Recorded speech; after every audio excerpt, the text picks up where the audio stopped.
আমি সাংবাদিক। আমাকে দেখে ভয় পায় দুর্নীতিবাজ মন্ত্রী, এমপি, ডিসি, এসপি। আমি সাংবাদিক। আমাকে ভরসা করে সমাজের সাধারণ মানুষ, খুঁজে পায় নির্ভরতার মাধ্যম। আমি সাংবাদিক। আমার সংবাদের পর সমাজের অবহেলিত দুঃখী মানুষ পায় তার ন্যায্য অধিকার। আমি সাংবাদিক। আমাকে সম্মান করে সমাজের কত শত মানুষ, ভয়ও পায় কেউ কেউ। আমি সাংবাদিক। হলুদ, নীল, লাল বা কোনো রঙের নই। আমি সাংবাদিক। সকাল হলেই ছুটতে হয় পথে প্রান্তরে। আগের মতো কাগজ কলম না থাকলেও একটি মোবাইলে হয়ে যায় সব ঘটনার রচনাগুলি। ছবি, ভিডিও আর সংবাদ মুহূর্তেই চলে যায় সবার আঙুলের ডগায়।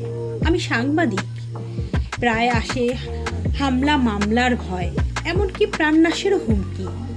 কত শত শত্রু যে চারিদিকে ঘোরে তার কোনো হিসেব নেই। আমি সাংবাদিক। ভেবেছিলাম উকিল হব, প্রাইমারি স্কুলের শিক্ষক বা সরকারি চাকরি করব। কিছুই হলো না এই সাংবাদিকতার মুখে পড়ে। আমি সাংবাদিক। এটাই আমার বড় পরিচয়। আমি গর্ব করে বলি আমি সাংবাদিক। আমি মাথা উঁচু করে বলি সমাজের আয়না। আমার ঘরে ভাত নেই, চিকিৎসার জন্য টাকা নেই, সন্তানের স্কুলের বেতন ঠিকমতো দিতে পারি না। কয়েক মাসের বাড়ি ভাড়া পায় বলে বাড়ির মালিক নোটিশ পাঠিয়েছে। আমি সাংবাদিক।